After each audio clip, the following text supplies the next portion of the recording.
saoudienne. Ceux qui ne respecteront pas cette date seront et paieront des amendes avant d'être expulsés vers le Sénégal. Poursuit le même communiqué qui nous a été envoyé par une ressortissante sénégalaise vivant en Arabie Saoudite. Nous ne dormons pas, dit-elle. Nous demandons aux autorités sénégalaises de nous venir en aide afin qu'on puisse rentrer dignement au pays. Vous avez vérifié quand même l'authenticité de tout cela? Absolument, on m'a envoyé la vidéo et aussi même l'audio, donc c'est une information qui émane des services de l'administration saoudienne. Et pourquoi c'est à vous qu'on a envoyé ce document, ce communiqué? Ça a toujours été comme ça, chaque fois qu'il y a un problème, Malheureusement, vous l'avez si bien noté, je ne suis pas l'État du Sénégal, je suis juste un migrant qui pose un débat international. Il faut dire qu'aussi, si tout se passait bien, moi je n'aurais pas été ici au Sénégal aujourd'hui. Et il serait au nombre de combien les Sénégalais qui sont dans cette situation irrégulière? Il n'y a pas de nombre parce que c'est la faille structurelle et technique que nous regrettons encore dans la gestion de ce dossier-là. Jusqu'à présent,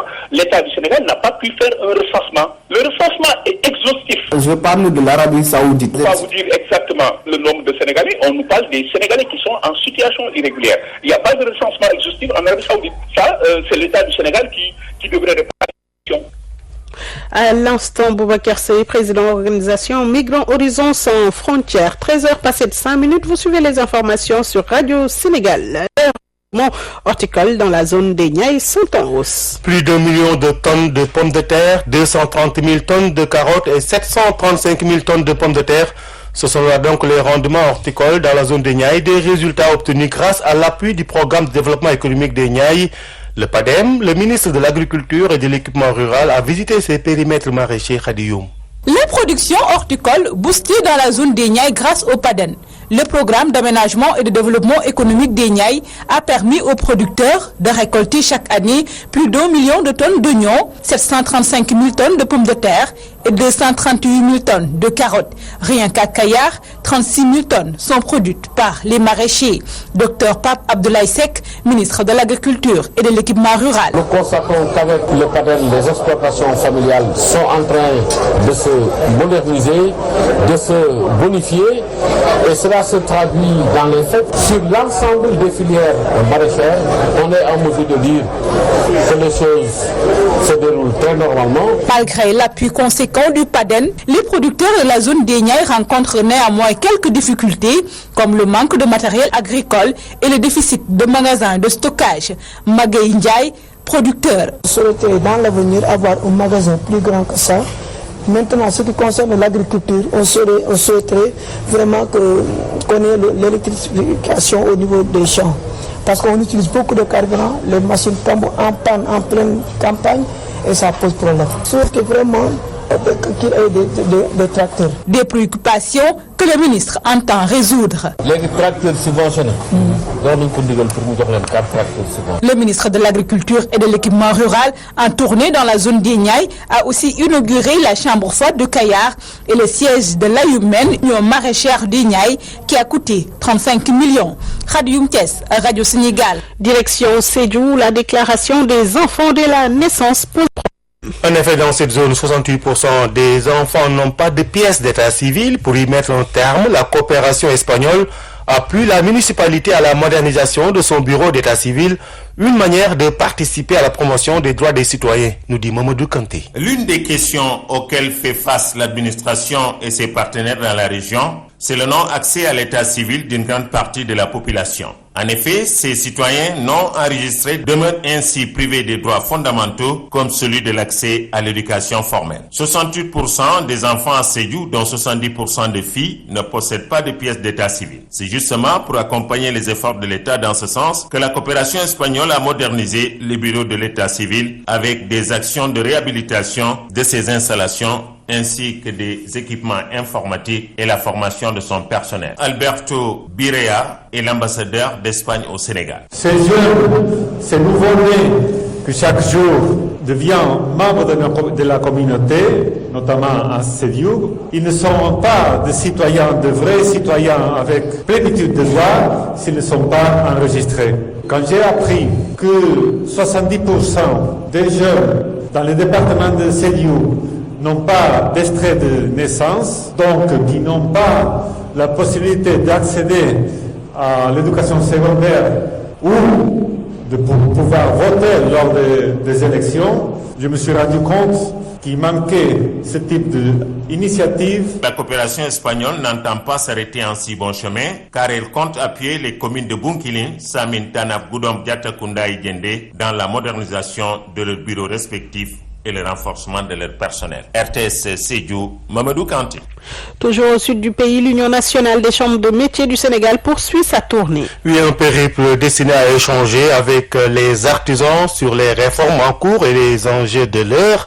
Et à l'étape de Ziguinchor, les acteurs locaux ont égrené au chapelet de doléances Mariama Bangoura. Après Thiès, Louga et Saint-Louis, c'est au tour de Ziguinchor d'accueillir la mission de l'Union des chambres de métiers du Sénégal. Une tournée qui entre dans le cadre de la présentation de son cahier de charges. Moussa Dieye, président de la Chambre de métiers de Fatick et secrétaire général de l'Union des chambres de métiers du Sénégal. Venir partager avec les artisans de certains problèmes qui plombent l'artisanat ici aussi. Les artisans ont posé des doléances majeures qui concernent de la formation, des équipements de la nouvelle génération, entre autres. Ziguinchor, en matière d'artisanat, a une particularité. Fabakary Sané, le président de la Chambre de métiers de Ziguinchor. Vraiment aujourd'hui c'est l'attente des artisans de Ziguinchor, savoir les démarches de notre président de l'Union. Le problème fondamental aujourd'hui, c'est ce que nous voulons que l'État vraiment fait des réformes au niveau des chambres de métiers. Comme ça peut évoluer parce qu'aujourd'hui, pour que le pays marche, il faut les tenants, c'est les artisans. Les artisans de Ziguinchor comptent beaucoup sur cette tournée, qui est une première en son genre. Pape Ibrahima Sidibé, le porte-parole des artisans. La mission de l'Union nationale des chambres de métiers sera un déclic. L'information que nous avons reçue de nos autorités de la Chambre, à la suite de cette tournée, une rencontre est programmée avec la plus haute autorité du pays, grâce au président de la République, poser les doléances qui seront recueillies au niveau de toutes les régions. Et nous pensons que véritablement l'artisanat sortira de sa position de secteur défavorisé. Les métiers font partie des secteurs les plus lésés dans nos pays. Cependant, le meilleur reste à venir avec cette réforme soutenue par l'État du Sénégal. RTS Ziguinchor, Mariama Bangoura. Un mot de religion, la communauté laïenne prépare la 137e édition de l'appel de Seydina Limamou Laye. La manifestation est prévue les 27 et 28 avril prochains sous le thème « La bonne gouvernance garante de la stabilité sociale selon les enseignements de Seydina Limamou Laye ». On écoute le secrétaire général de la famille laïenne, Ababakar Fall, au micro de Yassine Diop. Comment, devant une situation de pauvreté, on peut avoir la stabilité. Mais cette situation de pauvreté devrait pouvoir être réglée en partie par une bonne gouvernance. C'est la bonne gouvernance qui permet de régler les problèmes de pauvreté. C'est pourquoi nous pensons que choisir la bonne gouvernance comme thème devrait contribuer à assurer une certaine stabilité, puisque avec une bonne gouvernance, on devrait pouvoir assurer une distribution équitable des richesses du pays et peut-être contribuer à apaiser les populations qui sont frustrées par cette situation de déséquilibre que l'on constate dans tous les pays et qui permettrait également de régler un certain nombre de situations de déséquilibre entre les zones qui sont riches, des zones qui ne sont pas riches. Nous avons identifié toutes les actions qui devraient permettre d'améliorer l'organisation de l'appel. Mais comme on l'a dit, l'appel est organisé dans un mégapôle. Un mégapôle, ça veut tout dire. Ça concentre tous les problèmes du pays. Et organisé dans une zone pareille rencontre vraiment beaucoup de difficultés. Et tout à l'heure, le marabout a bien rappelé les efforts qui ont été faits pendant ces dernières années pour améliorer l'organisation de l'appel. Nous sommes conscients que chaque année qui va venir, les problèmes vont s'accumuler. Nous, notre devoir, c'est d'essayer de prévenir ces problèmes-là et de régler ce qu'on peut régler en attendant de trouver mieux. Aux porteurs de pancartes, je veux leur dire ceci. Ils veulent l'indépendance, qu'ils la prennent. Il ne peut donc y avoir aucune hésitation. La politique du Sénégal, clairement définie, s'est fixé 3 objectifs qui sont dans l'ordre où elle veut les atteindre. L'indépendance. 4 avril 1960, 4 avril 2017, le Sénégal indépendant à 57 ans. Radio Sénégal, mémoire des grands moments de notre pays, célèbre l'accession à la souveraineté internationale. Ce 3 avril 2017, programme spécial sur Radio Sénégal International RSI, la chaîne nationale et sur Dakar FM. Le professeur Omar Gueye du département Histoire de l'UCAD, Université Cheikh Anta Diop de Dakar, et l'archiviste Atoumane Ndiaye retracent les faits saillants de l'histoire de notre pays. Au menu aussi, des témoignages d'illustres hommes qui ont écrit les plus belles pages de notre pays. Spéciale fête de l'indépendance, c'est ce 3 avril 2017 sur Radio Sénégal. Place à l'actualité internationale en Guinée vers un nouveau procès dans l'affaire de l'attaque de la résidence du président Alpha Condé. En effet, la Cour suprême a cassé l'arrêt de la Cour d'assises de Conakry. Cette dernière avait condamné le commandant Alpha Omar Bofa Diallo à la réclusion criminelle à perpétuité et Fatou Badiour à 15 ans de prison. Ils avaient été reconnus coupables pour leur participation à l'attaque contre le domicile du président Alpha Condé le 19 juillet 2011. En RDC, l'Église catholique fait le constat de l'impasse politique. Un constat d'échec de la conférence épiscopale nationale congolaise sur le suivi de l'accord du 31 décembre dernier. Mais la CENCO s'est abstenue de dire qu'elle mettait fin à sa médiation. Afrique du Sud, Ahmed Kathrada tire sa révérence. Vétéran de la lutte anti-apartheid, compagnon de cellule de Nelson Mandela dans la prison de Robben Island, Ahmed Kathrada est décédé aujourd'hui à Johannesburg des suites d'une opération. Il avait 87 ans. Et pour terminer, l'ONG Go Africa veut combattre les préjugés faits à tort au continent africain. Go Africa en croisade contre les stéréotypes dépeignant l'Afrique comme le continent de la guerre, des maladies graves. Ce programme entend œuvrer dans la promotion et le développement des relations commerciales entre la Pologne et l'Afrique. L'initiative est de l'Agence des investissements et du commerce en Pologne.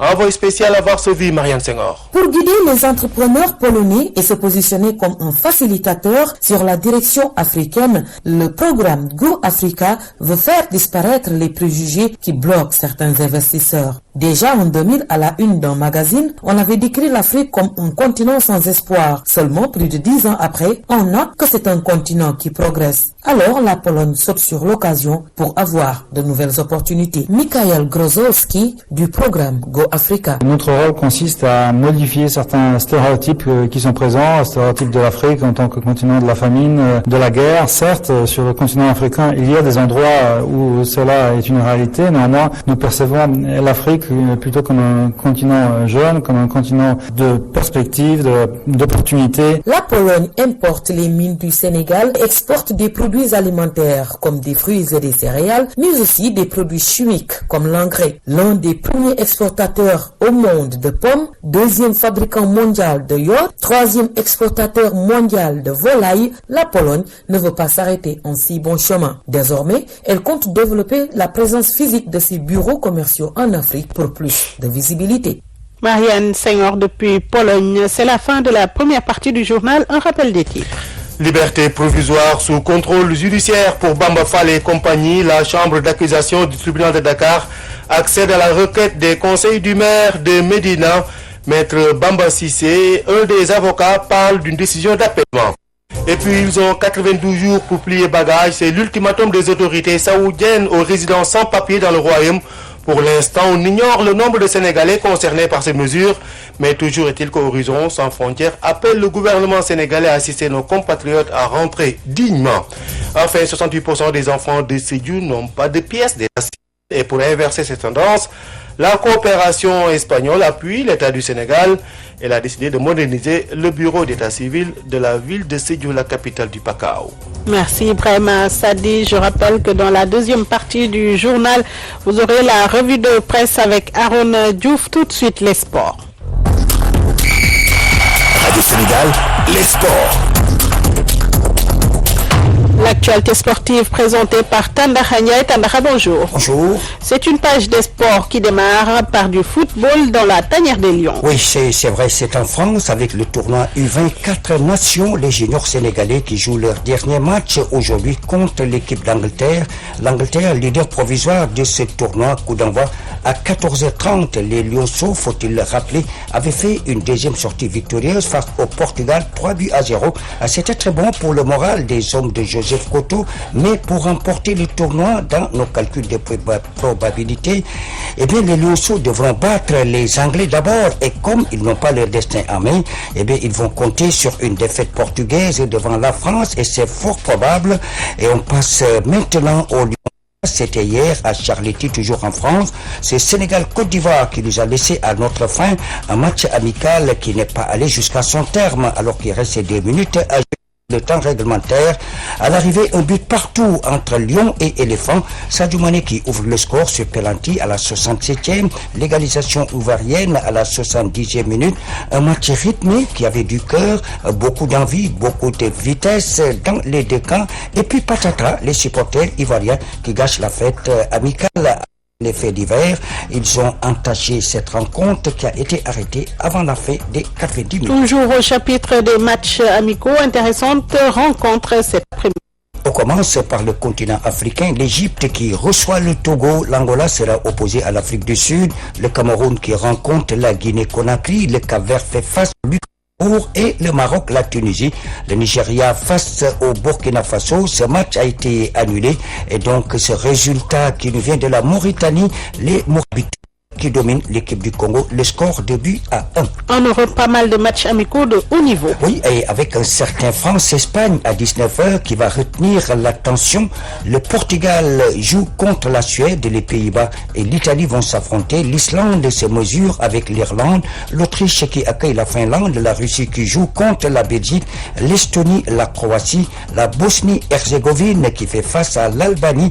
Et puis à noter cette victoire de la Turquie sur la Moldavie, 3 buts à 1. Et plus les éliminatoires de la Coupe du Monde de football en zone Amérique du Sud et en Asie ce soir. On démarre par la 14e journée en Amérique du Sud où la Bolivie reçoit l'Argentine, 3e au l'Équateur qui accueille la Colombie et le Chili, le Venezuela. Et demain, le Brésil, leader, qui affronte le Paraguay, tandis que sa dauphine est au classement. Il s'agit bien sûr de l'Uruguay qui se rend à Lima, c'est au Pérou. On passe en Asie avec cet après-midi la Corée du Sud qui reçoit la Syrie. L'Iran affronte l'équipe de Chine, l'Ouzbékistan face au Qatar. Et c'est ça, c'était le groupe A. Dans le groupe B, et là, il s'agit des Émirats Arabes Unis qui vont rencontrer l'équipe de l'Australie, la Thaïlande qui défie le Japon et l'Arabie Saoudite qui attend l'équipe d'Irak. Du basketball pour terminer. Oui, le basketball, après la qualification des Lions du basket à l'Afrobasket 2017, la c'est ce contrat pige de 2 mois et donc avec Porfirio Fisac de Diego, le sélectionneur espagnol des Lions de la balle au panier, un contrat qui n'est pas en tout cas du goût de certains techniciens sénégalais, à l'image de l'entraîneur de l'équipe féminine du Jaraaf, un contrat paraphé hier et qui prend effet à compter du mois de juillet. C'est pour la préparation et la participation du Sénégal à l'Afrobasket d'août prochain. Malik Bachir Diop qui prône en tout cas pour l'expertise. Et donc une expertise locale qui a toujours donné satisfaction au basket sénégalais. Joint par téléphone par Benoît Badian, nous écoutons l'entraîneur du Jaraaf. C'est 2 mois d'autant plus qu'il était là pendant presque 2 mois pour un grand pige, la même chose qu'auparavant. Il est là tout juste pour la Coupe d'Afrique des Nations de basketball. Il avait donné tout ce système, il était loin, mais il coachait ici à partir de Dakar. Les techniciens sénégalais n'en manquent pas, des compétents n'en manquent pas au Sénégal, d'autant plus que depuis que le Sénégal et Sénégal ont porté presque 11 titres, tous ces titres ont été remportés par des techniciens sénégalais. Beaucoup d'entraîneurs étrangers sont venus ici apporter leur expertise, mais ils n'ont rien gagné. C'est les techniciens sénégalais qui ont tout gagné. Mais ces 2 mois-là, c'était peut-être tout juste pour la Coupe d'Afrique. Après la Coupe d'Afrique, on va se trouver sur une table, voir ce qu'il y a lieu de faire, chercher un entraîneur étranger ou chercher un entraîneur sénégalais. Donc c'est la piste qui vous dérange? Franchement, en tout cas, c'est la piste qui me dérange. D'autant plus que nous savons qu'il y a des compétents au Sénégal. Mais pourquoi pas prendre Adlas? Il est libre. C'est Adlas qui a fait venir Handel Meda et d'autres Sénégalais. Même la même semble, c'est Adlas qui l'a déniché de la France. Franchement, je suis éclairé par ça. Il y a Cherfa qui a fait d'énormes choses pour le basketball masculin sénégalais. Et il y en a d'autres, il y a Raoul Toupane. Je peux en citer une dizaine. La compétence ne manque pas au Sénégal. Mais pourquoi chercher des entraîneurs étrangers? D'autant plus qu'on était allé au Mali, ça fait même pas 10 jours, avec un entraîneur étranger, il n'a rien gagné. Il ne pouvait pas communiquer avec les gosses. À Dakar, ils sont réunis, ils ont ramené Dame à la première place. Dame a tout fait, et celui qui a mis en place le système de jeu qu'on a eu, ça c'est par Pofino, l'Espagnol, mais c'est Dame qui a amené la stratégie pour gagner ce match sur les défenses et sur les pick and roll. Malik Bachir Diop, en tout cas, eh bien, un véritable plaidoyer pour les entraîneurs locaux. Adja Fatoussar, on va parler de basket sur le parquet. Début cet après-midi des quarts de finale de la Coupe du maire de Dakar. C'est à Marius Ndiaye. À 17h, l'US Ouakam joue contre l'équipe de Bob. 18h30, Débaloc face à la ville de Dakar. Et bien, ce match sera suivi par Fonctionnaire Djaraf et c'est du basket au féminin. Adja Fatoussar, je sais que le basket féminin vous intéresse. Alors, le reste, direction la salle Serigne Marius Ndiaye. Et comme j'ai l'habitude de dire, eh bien, après le repas, je vais vous souhaiter un bon appétit. Merci, bon appétit à vous aussi. Radio Sénégal, la presse du jour. C'est avec Arona Diouf. Pape Samba Mboup et Farba Senghor exclus du Parti démocratique sénégalais pour acte d'indiscipline. Le PDS renseigne le quotidien exclu Farba Senghor et Pape Samba Mboup. Ainsi, Pape Samba Mboup et Farba Senghor confirment enquête et l'Observateur ne sont plus membres du parti de Maître Wade. Alors, ces révélations sur l'exclusion de Farba Senghor et de Pape Samba Mboup dans les colonnes de Libération qui nous expliquent comment le PDS a volé en éclats les propos de Wade d'abord dans les colonnes du journal qui affirme, je cite, « Je sais que je ne peux pas vous guérir de vos activités fractionnistes. Ne vous réclamez plus de Ange Maître Wade, joint à part mes confrères de l'Observateur Pape Samba Mboup de minimiser, préférant en rire, je cite, « J'en rigole, demain il fera jour à... » Et c'est un Farba Senghor amer et déçu qui s'est confié à Enquête Quotidien pour déverser sa bile sur le fils de l'ancien président Wade. Pour cet ex-membre du PDS, je cite, « Le problème fondamental du parti, c'est Karim Wade. Il est le malheur du pays, accuse Farba Senghor et celui du PDS. Parce que vous savez qu'on ne peut pas gouverner à travers les réseaux sociaux. Selon Farba Senghor, pour qui celui qui est dans un trou ne peut pas lancer des pierres à celui qui se trouve à l'extérieur. » Dego commente Vox Populi qui explique qu'il y a un vrai problème dans les grands partis politiques sénégalais. Oui, partout, constate Al-Ram du journal, il y a des germes de la division. On ne parle plus du cas qu'est l'AFP et que va devenir le Parti socialiste, se demande Vox, qui estime qu'il y a le PDS, le parti de Maître Wade, qu'on croyait déjà fracassé en 1000 morceaux, parti qui n'en finit pas de connaître des soubresauts avec l'exclusion de deux figures emblématiques du PDS, Farba Senghor et Pape Samba Mboup. À eux seuls, regrette l'analyste de Vox Populi. Il symbolise le PDS, ces années de braise, son exercice du pouvoir. Résultat, on aura beau les en exclure, ils demeureront, souligne Al-Ram, les images vivantes du libéralisme wadien. Et justement, on peut se demander, relativise le quotidien, l'intérêt de cette mesure. Oui, parce que tout le monde sait, indique mon confrère que ces deux personnes ne doivent leur influence dans le parti qu'à Abdoulaye Wade, leur maître à penser. Pour leur donc, seuls Pape Samba Mboup et Farba Senghor sont concernés par cette exclusion. Pourtant, notre Ahmad Khan du quotidien Aïda Mbodj et Mohamed Lamine Massadi ont emprunté le même chemin de la défiance à Oumar Sarr. Et puis sur la réforme entamée par le gouvernement abouti, le calvaire des retraités sera bientôt fini, prédit Le Soleil. En effet, précise le quotidien national, les autorités étatiques veulent que les pensions de retraite atteignent les 98% du salaire minimum interprofessionnel de croissance SMIC. Une annonce du gouvernement lors d'une réunion préparatoire de la deuxième conférence sociale prévue, annonce le journal Les 20 et 21 avril prochain. À l'instant, la revue de presse de Arona Diouf qui met un terme à ce 13h. Merci à l'équipe technique, Djegdjam Diouf, Aïda Diop, CDM, Seydina Sow. À la réalisation, Arona Diouf, Marianne Ndiaye, présentation, Ibrahima Sadi, Adja Fatoussar.